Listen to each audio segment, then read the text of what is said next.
Hello everyone, I hope you're all doing very well, and welcome to the Cryengine 5.7 LTS video tutorial series. In today's lesson, we're going to be covering the very basics of user interface, or UI, by adding a crosshair into our game project.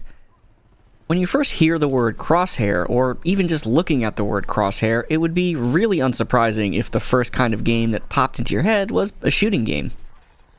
So whether you're adding a crosshair to your game to help the player aim their weapon better, or just to help assist them when picking up their favorite coffee mug, the crosshair is found in all kinds of game genres.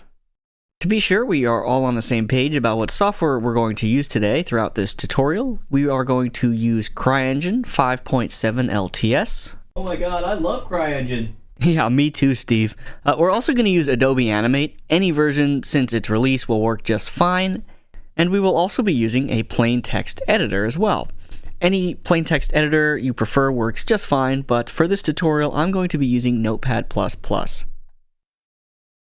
We will tackle this tutorial in 4 main steps, the first being the creation of our crosshair in Adobe Animate. We will move on to the folder structure and directories that we're going to be using. Next, we'll be implementing our crosshair in Cryengine 5.7 with some flow graph. Last, but certainly not least, we'll be creating an animated crosshair that will move dynamically when we fire our weapon. New to Cryengine 5.7 LTS is the ability to use ActionScript 3.0 and CryScaleForm 4, which is just...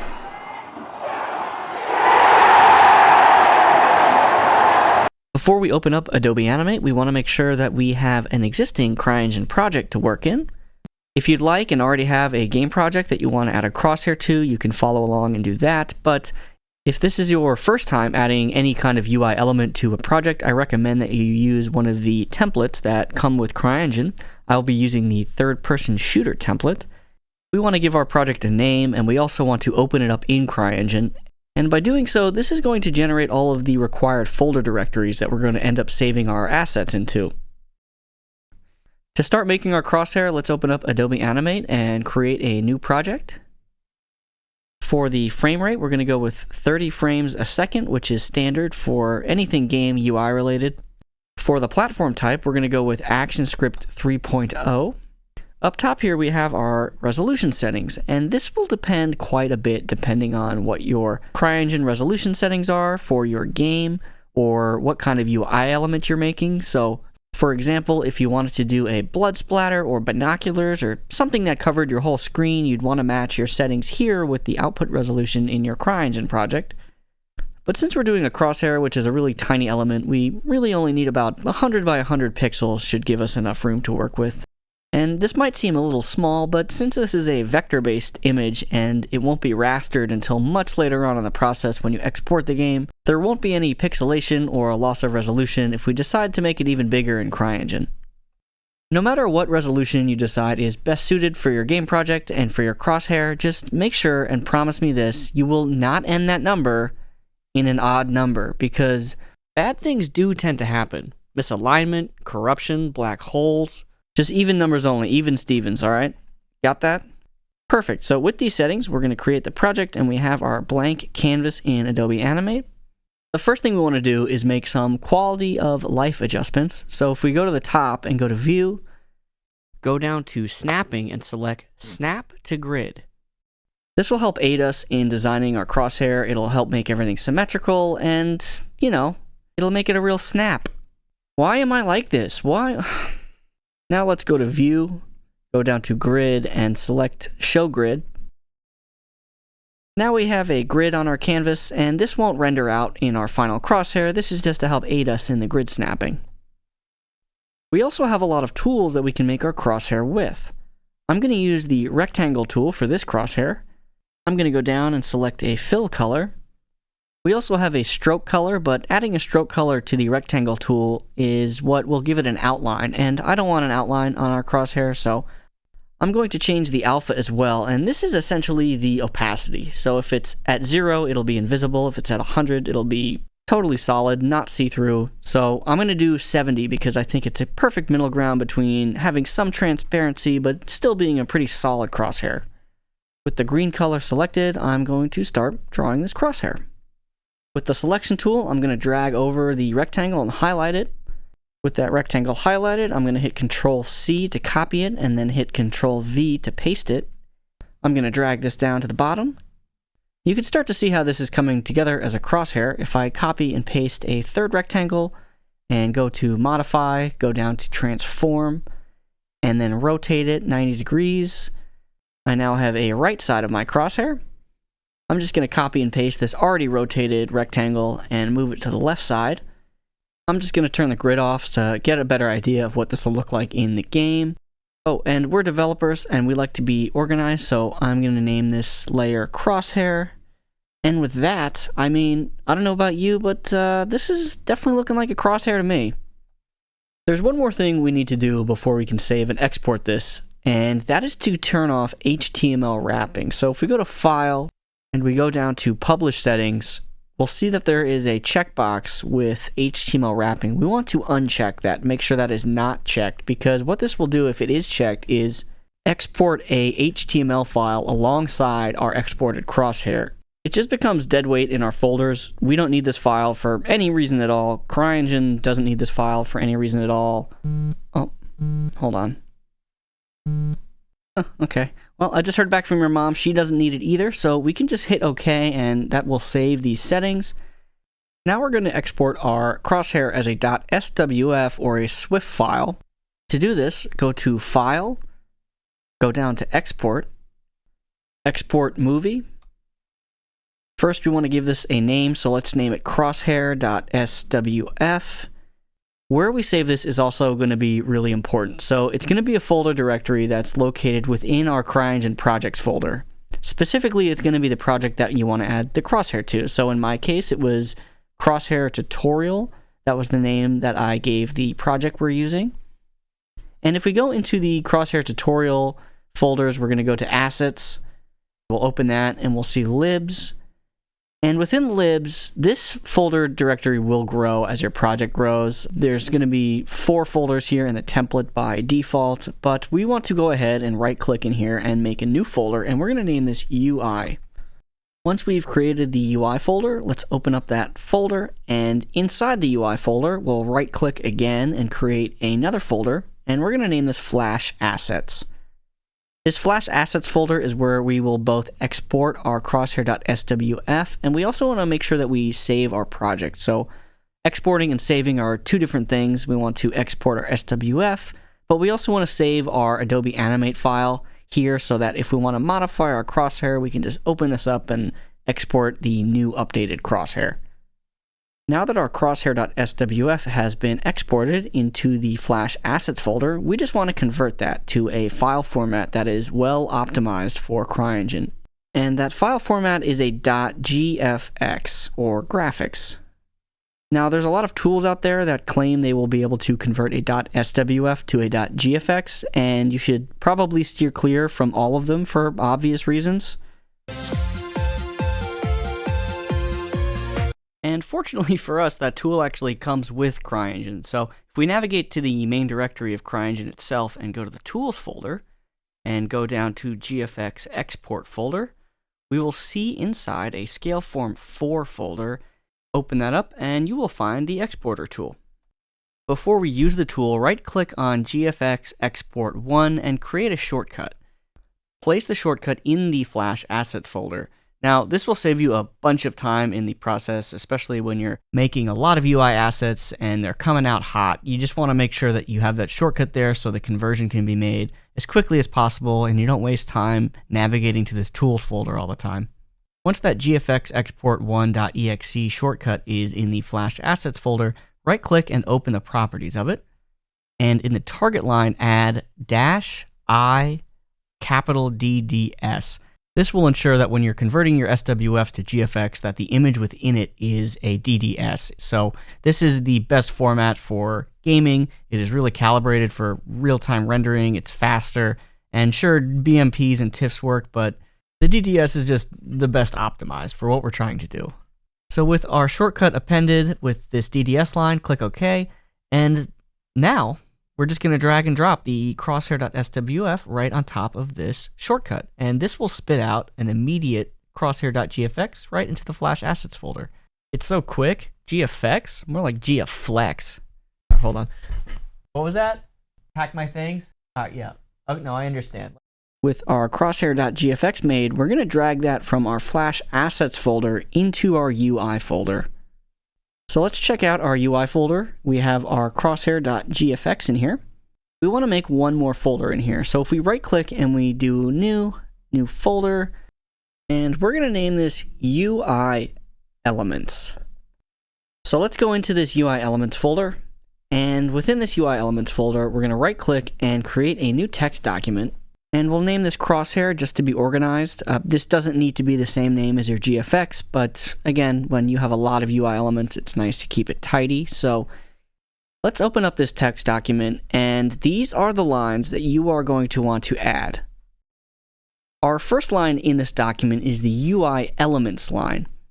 Notice that it's UI Elements with an S at the end, and that it's a plural word.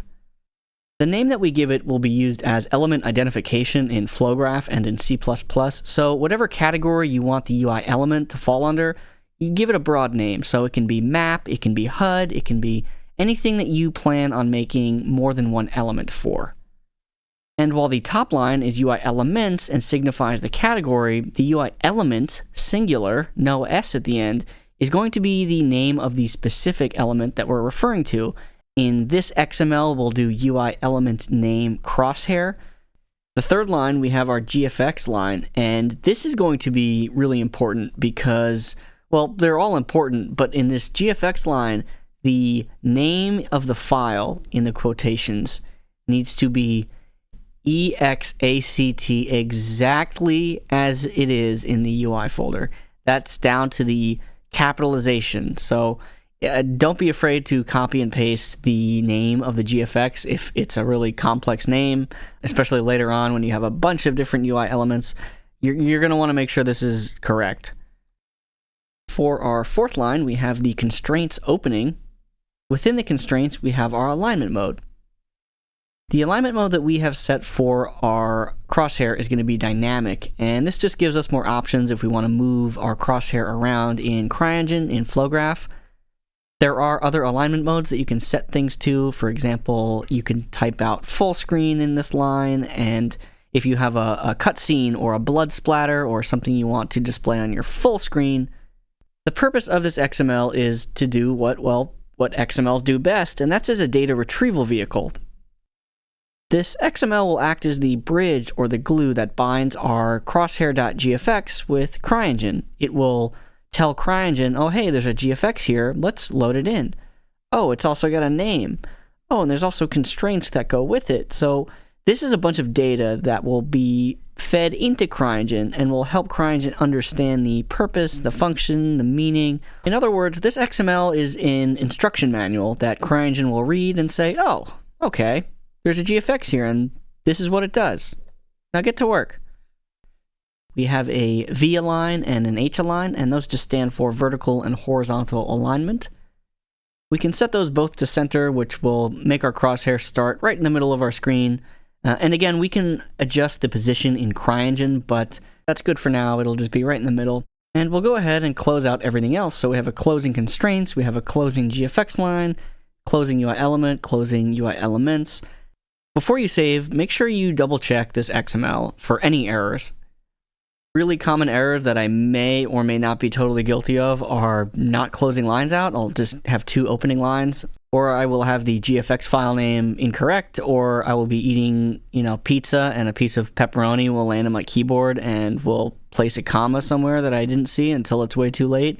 These are all things that may or may not have happened in the past, so double check, make sure it looks just like you see it here. When we open up Cryengine and we try and load in our GFX, sometimes it won't show up. It just won't be there. And there is a 99.2473.5% chance that this is coming from an error in your XML. It's usually from experience, not some export error in Animate. It's usually my fat finger hitting a key I didn't mean to hit in the XML. So just go ahead, make sure that it's looking peachy. We're going to save this as crosshair.xml. And before we open up Cryengine, I know, slow your roll, we're almost there. There's one thing we need to do, and we only need to do it once per project, and that is to open up our .cry project in our project's main directory, and we're going to open it with a plain text editor and add a single line that will make it so we have CryScaleForm capabilities in our Cryengine project. Essentially, this just means that our project will be able to load our GFX assets. And underneath this plugins line, you're going to want to type this line out exactly as you see it here. Add this line, go ahead and save. And with that said, the moment you have all been waiting for, please open up Cryengine 5.7 LTS, baby!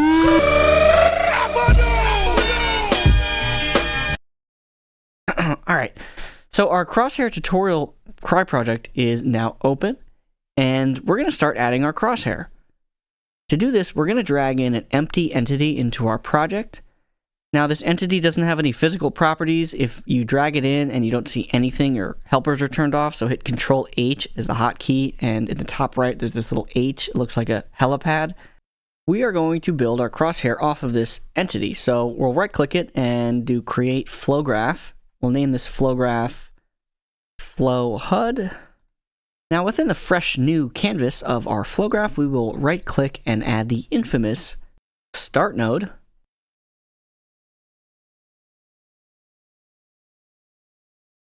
Next, we want to add a UI display node. We'll make sure they're next to each other, and now we will connect them. So drag that output of the game start node to the show input of the UI display node. And simply put, this will display the element that we want to show on game start.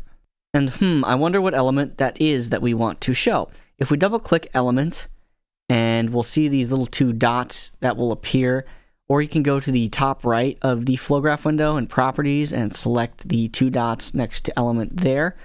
But let's just click these two dots and this pop-up window will show up. And if your XML is in order, you should see Crosshair show up in this window. If you see nothing, don't panic. It's okay. Relax. We're good. It's all right. Babe, it's not you. It's me. No, it's the XML. So there's probably a problem with the XML, and just go back and check that. As I said, look for closing errors, erroneous commas, stuff like that will really throw it off. So since ours is showing up, we are going to click it and add that, and let's try this out. So let's hit Control-G and see. Oh, look at that. We now have, and to test it out, we're going to 360 no-scope these boxes to see how efficient this, yeah, absolutely, it's working Crosshair. I'm so good at this game, guys. We're going to move on because we're going to be adding some functions to our Crosshair. It's not only going to be a Crosshair on our screen, but we're going to make a Crosshair that expands and contracts when we fire our weapon. And this is where ActionScript 3 is going to come in handy, because our previous Crosshair had no ActionScript inside of it, but this one we're going to write a few lines, not really a terrible amount of code here, but it's pretty simple. We're going to go over it. So let's open up Adobe Animate and apply our settings. They're going to be identical to the previous settings. 30 frames a second, 100 by 100 for the resolution works just fine. And the platform type will do ActionScript 3, which we're actually going to be utilizing this time around. So let's open that up. We have a fresh new canvas. And we're just going to make sure that the grid is on and the snapping to grid as well. Our first Crosshair was made with the rectangle tool, but it was a little on the chonk side, so we're going to slim it out. We're going to go with the line tool here. And since we're using the line tool, we're going to be selecting a stroke color this time and not a fill color, because the line tool is a line and it won't fill anything in. I'm going to start drawing this Crosshair. Do this top part, this top line here. I'm going to name this layer Cross Top. We need to draw each part of the Crosshair on different layers. So unlike our first Crosshair that was all on one layer, this Crosshair has 4 parts that are going to be moving in different directions. So in order to achieve that, we need to separate each of these parts by layer, because if we applied motion to one layer and everything was on that layer, well, they would all move in the same direction. So we need to separate these. So we have 4 layers: cross top, cross bottom, cross left, and cross right. Crisscross applesauce, lemonade in the shade. And with that, we can actually use the oval tool just to get fancy. I'm going to break out the champagne flute here because we're going to get, real nice and draw a static center circle in this crosshair.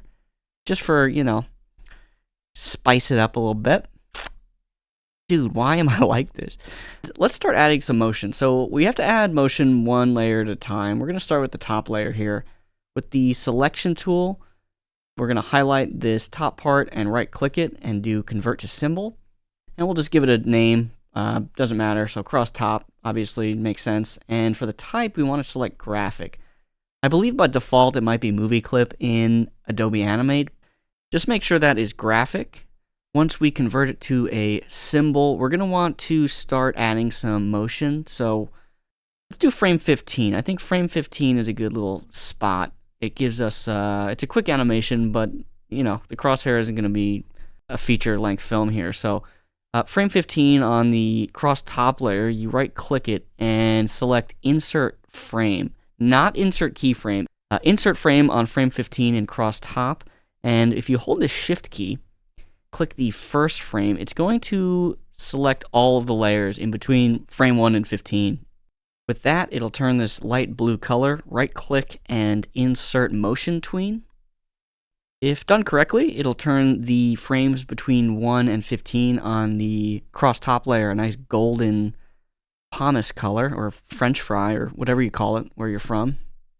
We call them freedom fries. And we don't, actually. No one does. So with that, we can now drag the cross top segment that we have selected on frame 15 down towards the middle of the canvas.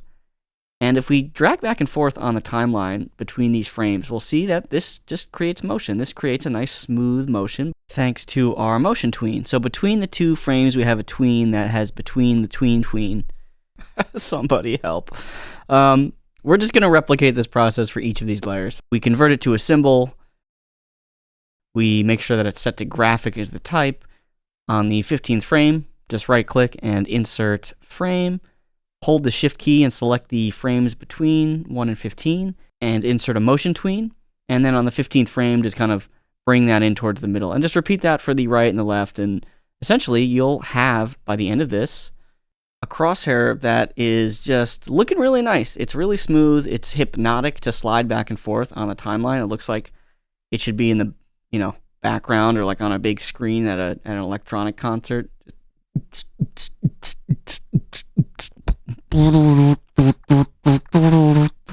Okay, so if we hit Control-Enter or we go up to Control and go down to Test, it'll show us a preview of what our SWF will look like if we export it.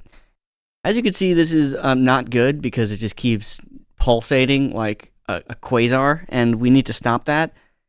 And fortunately for us, there is an ActionScript line that will do just that, and it's really simple. To apply ActionScript, we just need to make a new layer that goes on top of all of these layers. It doesn't matter top or bottom, but I like to put it on the top, and I'm going to name it AS for ActionScript. And this layer will... Oh, hello, class. That was a really bad voice crack. So on the last frame of our new ActionScript layer, we're going to right-click and select Insert Keyframe, and this will give us the ability to apply ActionScript into each individual frame. And that's going to be important because we're going to want to stop the animation on the last frame, and then we're going to want to apply a function on the first frame. Click and select Actions, or hit F9, or go up to the window and drop down to Actions. The Actions window will pop up, and the ActionScript line that we're going to type out in this frame 15 ActionScript window is going to be stop, open parentheses, close parentheses, semicolon. And that's it. That's all we need to type out. With that command, if we preview our SWF again by hitting Control-Enter, we could export this and convert it and bring it into Cryengine, and it wouldn't be repeating, but it also wouldn't expand when we tell it to. And we want it to expand when we tell it to. So how do we do that? We have to apply another bit of ActionScript, and instead of the last frame, we're going to go to frame 1 on the ActionScript layer, right-click, and open the Actions window. In this Actions window for frame 1, we're going to type out the word function. Spacebar, shoot. Open parentheses, close parentheses, and that's it for the first line. This is essentially just saying there's a function, the name of it is shoot, and in line 2, we're going to do an opening squiggly bracket, and if you hit enter again, it's going to give us a closing bracket on line 4. So click line 3, and we're going to type out what this function actually is going to do. And the function is go to and play space, open parentheses, 1, close parentheses, semicolon. That is it for line 3. You do need to make sure that the capitalization in go to and play is exactly like you see it here.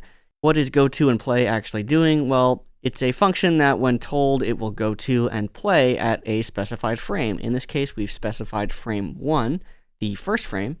Putting 0 in won't do anything because the 0 frame never existed, it never did exist, and it never will, so always do frame 1 for the first frame. Like the previous Crosshair, we're going to save and export our Adobe Animate file and our SWF into the Flash Assets folder. Let's give it a different name, do Crosshair Animated.swf. In the Flash Assets folder, we now have our new Crosshair Animated.swf, which we are going to convert using our exporter shortcut that we made. And if you didn't make the shortcut that, I told you to make, this is why, because you're going to be exporting a lot of things, and you're really going to want to have this here.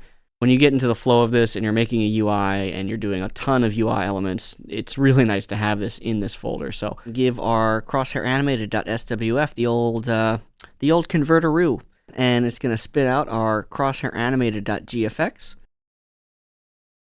which we drag into our UI folder. Just to make sure we're all on the same page, let's just take a peek at our Flash Assets folder where we have all of our Flash assets. In the UI folder, we have our Crosshair Animated GFX, and in the UI Elements folder, we have our XMLs. But we only have one XML now, and we need to make one for our new Crosshair. So copy and paste that existing XML, rename it Crosshair Animated. It is going to be similar inside, but there's a few things we need to change, so open that up in the plain text editor. With the XML open, let's see what we have to change here. So the first line, the UI Elements line, can actually remain the same since we're working with a HUD element. It's part of the same category. The UI element name, we definitely want to change that. So let's change it to Crosshair Animated. And this is going to be the name that shows up in FlowGraph. So you can name it whatever you want in this line. The GFX line, you cannot name it whatever you want. Of course, we want to make sure that that is exactly the name of the GFX file in our UI folder, which is Crosshair Animated. I sometimes forget when I'm copying and pasting XMLs, so always check the GFX line. The constraints, the align mode can be dynamic. The V-align and the H-align are good at center. Everything else is looking good, but there is one big change between this XML and our previous XML, and that's because our new GFX has functions, and we want to highlight those functions in this XML so that FlowGraph knows that our functions are there. To do this, we're going to go under the GFX closing line and hit enter and type out functions as an opener. And then hit enter again, and we're going to type out function, singular. Hit the spacebar, type name equals, open quote, shoot, close quote. And this is the name that's going to show up in FlowGraph. Now hit the spacebar again, we're going to type funct name equals, open quote, shoot, close quote, /, and we're going to close this out. So the func name is going to be the name of the action script that we've assigned our GFX. So we have our name in FlowGraph, we have the name that we gave it in ActionScript. So now Cryengine is going to know not only to name the function in FlowGraph, but it will also know what the function is that we've assigned in ActionScript. So it's all coming together. We've knitted a Cryengine sweater, and the threads are functions and their names, and the XMLs, and all of the things that they've aligned. We've made them align. We should be proud of it.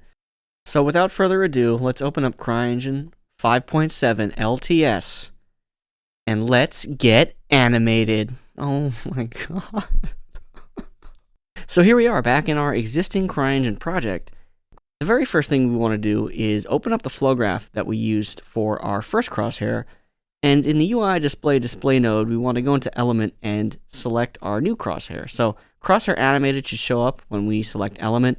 If not, you goofed up your XML, so go back and check for errors, make sure you closed everything out and all that jazz. You like jazz? If we test this as is right now, our Crosshair will be in our game, but there won't be any functions applied to it, so if we shoot, the Crosshair won't move. That's because we need to assign an action that will trigger our function. Fortunately for us, there is a node for that, so we're going to go to Add Node, go up to Input, Action Maps, Action Listener, put one of those nodes right in there. Within this Action Listener node, double-click on the actions. Doing so gives you these two little dots. You can click them, and you can also click them in the properties in the top right. We're going to click these two dots and add an action. In this pop-up window, we have our Players tab. If we expand it, we'll see that there are a bunch of default actions that come in the action maps that are built into these templates. So these are C++. These are something in the code base of our templates. These are things that you can add, you can customize if you're into coding. If you opened up the C++, you'd see that this shoot action is triggered by hitting the left mouse button. So we're going to select that for our action. Now we need to tie our left click or our shoot action to our function, so that every time we left click and we shoot, our Crosshair function is also performed. To add our functions node, right click and add node. Go to UI, Functions, Crosshair Animated, and Shoot. Now, this is the name that we gave it in the XML, so that's why this node is now here, because of our crafty XML wizardry. We just need to connect all of these nodes together. So if we drag the pressed output or the hold output, it's up to you, of the action maps to the call input of our function, that should trigger it when we press or hold our mouse button. And of course, we want to drag the output of our game start into the enable of our action map. And that is it. So that's all of the connections that are required to trigger the shoot function for the Crosshair. And if we test this out in the game, we'll see that, well, we can look around, we definitely have our new Crosshair, and if we shoot these boxes, well, our Crosshair expands, and it's pretty cool. And this is very cool, because we have a UI element that's not only on our screen and in our game, but it interacts with our game and what's going on. You can also take advantage of the other default input actions that come with the action map in the template. So just like our shoot function, it's the same exact node setup, so you'd have more input action map, action listener nodes, and more UI function, Crosshair animated shoot nodes. The only difference being is that each action map, action listener node has a different action to it. So if you double click the action, you can select the other default actions such as move forward, move back, move left, and move right. And if you test this in the game and walk around, you'll see that your Crosshair expands not just when you shoot, but also when you walk around. Congratulations, you did it. You made a functioning UI element that moves when you shoot. This is really cool, and it's up to you. I mean, you can take what you learned from this tutorial, whether you want to add static UI elements, whether you want to make things move, and you can apply them to more Crosshairs, or you can think outside the box, do what developers do, and that's to be creative, be exploratory, and find new ways to apply these skills.